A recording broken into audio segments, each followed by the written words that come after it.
just want to say that for me, Not Dead Yet has been just the saving grace in terms of, and our outcome hasn't been so wonderful this year in Vermont, but through the last 12 years, it's been so helpful to our cause, and Diane Coleman is just a legend here in our movement, so we're very lucky to have her with us today. So go ahead, Diane. Thanks a lot, Sarah. Really, you guys, having worked on this in the trenches, are so amazing for me to work with you. So I wanted to give you guys a little history, because I think it kind of helps to frame the discussion, and it makes it easier to talk about what we need to do. My first involvement as a disability activist in issues that could be described as related to assisted suicide concerned the case of Elizabeth Boubet.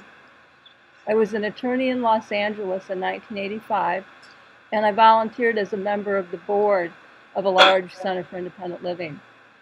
The center's executive director contacted me about this case, explaining that Elizabeth Boubet was a 26-year-old woman with cerebral palsy who had been through a miscarriage, marriage breakup, and other setbacks in her personal life, including the state rehab agency taking back her accessible van and effectively blocking her plans to attend a master's degree program. So she'd gone to a local hospital asking to be allowed to starve herself to death while receiving comfort care and pain medication. The hospital refused to go along, but they admitted her. Then she contacted the Southern California ACLU, and they arranged for a Hemlock Society lawyer to take her so-called right to die case. I was asked to join in a disability rights picket at the ACLU's Los Angeles office. Now, as a card-carrying member of the ACLU at the time, I was shocked. Miscarriage, marriage breakup. If Miss Boubet had been non-disabled, she would have gotten help to get through those setbacks. The discrimination was obvious to disability activists, but not to the ACLU, not to the media, not to the general public. Fortunately, Miss Boubet's so-called right to die by refusing food and water was new legal territory back then, and so it took a couple years to get through the courts. The California Appellate Court ultimately compared Miss Boubet not to a suicidal person needing suicide prevention, but to a terminally ill person in a helpless, hopeless condition, granting her the right to starve herself to death in a hospital setting while receiving morphine and comfort care. But by then, she didn't go through with it. Her supposedly firm and settled decision to die had changed after all, just as with most suicidal people. Now, bioethicists keep telling the Elizabeth Boubet story, but they usually leave out the key facts of her life and the blatant discrimination in the way she was treated compared to a non-disabled young woman facing similar setbacks. This case served as a wake-up call to the disability community. Also in the 1980s, several cases went through the courts involving young men with quadriplegia on ventilators. These men were stuck in nursing facilities against their will, or they feared winding up in a facility as their support systems failed, and they sought the right to turn off the ventilator. Some of them very directly said they wanted to get out of the facility or else pull the plug. In case after case, the courts painstakingly analyzed how the usual state interest in preserving life and preventing suicide did not apply to these men, while once never questioning their involuntary confinement in nursing facilities. In each case, the court found that their liberty rights included the liberty to die, but apparently not the liberty to live free. In only one case, that of Larry McAfee, were disability activists able to intervene and help him get out of the facility.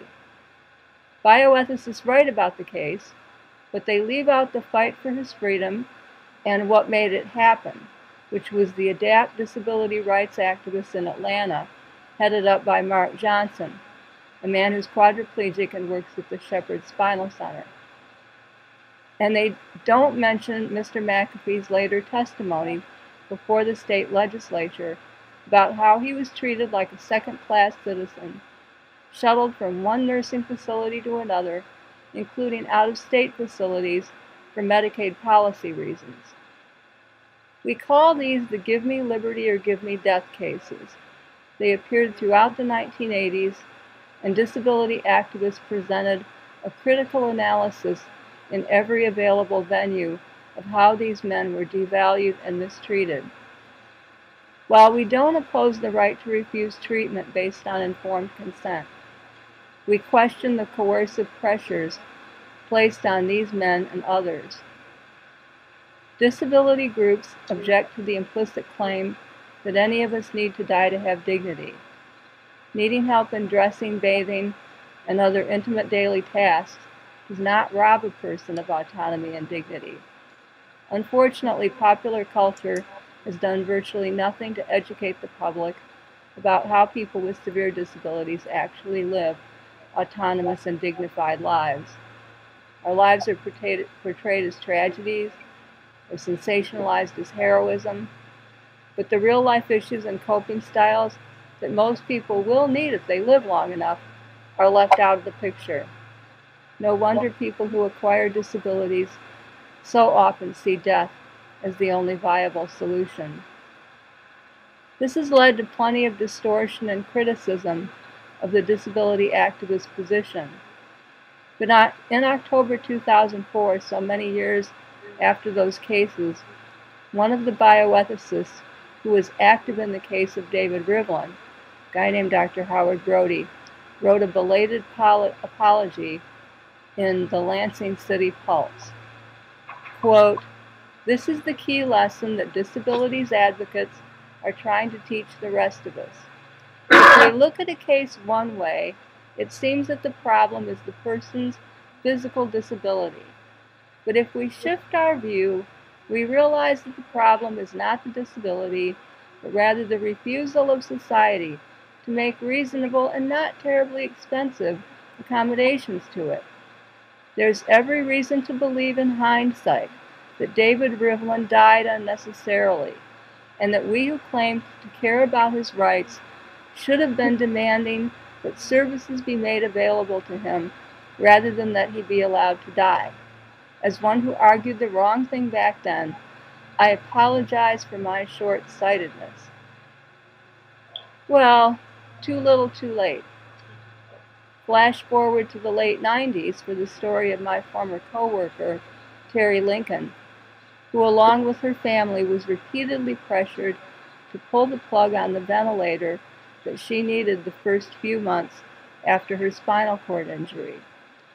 How many families are willing to be accused of being selfish and making their loved ones suffer, and are able to argue and fight for the life of their loved one against the authority and smooth-talking style of doctors and hospital administrators? Terry survived, weaned off the ventilator, finished her education, got a job, and is now raising her baby daughter. But how many people with disabilities have died under these pressures without having the chance to live and enjoy life that Terry got? The reason that so many national disability organizations have taken a stand alongside Not Dead Yet is that so many of us know people who survived these pressures, and we knew others who have not. The 90s also brought us Jack Kevorkian, and many of us who followed the issue closely were horrified to see him embraced by progressive journalists like Mike Wallace of 60 Minutes and Barbara Walters. And while he was constantly described as helping terminally ill people die, even the New England Journal of Medicine published a study documenting that 2/3 of his body count was people with disabilities who were not terminal at all. In the mid-90s, we knew that we would need to do more than write articles and court briefs, more than give workshops at conferences and speak to the occasional reporter. It became clear that we would need a group that would focus on this issue and add the tactics of nonviolent direct action to our efforts. When Bob Kafka, one of National Adapt's leaders, said, "I've got a name for your group from the Monty Python and the Holy Grail movie," that day in April 1997, Not Dead Yet began. For the last 3 decades, assisted suicide proponents have told the press and the public that it's about compassionate progressives versus the religious right, and they've equated their proposals with patient autonomy and the right to die. It's a simple message, easy to convey if one doesn't mind ignoring inconvenient facts. Like the pressure to reduce healthcare costs while sustaining healthcare industry and managed care profits. Like the documented reality that predictions that someone will die in 6 months are often wrong.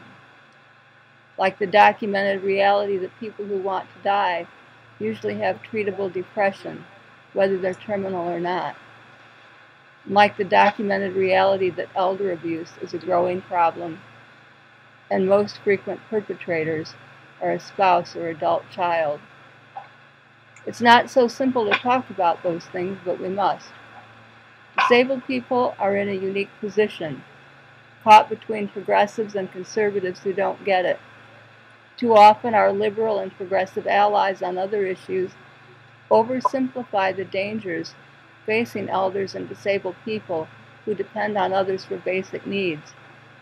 Meanwhile, conservative politicians who see assisted suicide and euthanasia as violating their principles see no contradiction as they slash budgets for health care that we need to survive, which is nothing less than backdoor euthanasia. Disability rights groups have a unique perspective, informed by both our principles and our experiences. Our principles embrace non-discrimination, civil rights, and self-determination. Our collective experiences include monumental struggles against the crushing oppression of a healthcare system that devalues us and a society that fears significant disability as a fate worse than death. We're consumers on the front lines of the healthcare system, facing other people's worst fears with grace and dignity. Yet we've been pushed to the margins, accused of conflating disability and terminal illness, and even excluded outright from the debate on these issues. Fortunately, in Vermont and Massachusetts, the disability community was front and center in the public debate on assisted suicide, sought out by the press for the insights you articulated so forcefully. So really I want to thank you, Sarah and John, and learn from you because you've been in the trenches, taking this discussion to the next level. So thank you. So, I think I'm up next. Stopwatch, got the feedback going. So.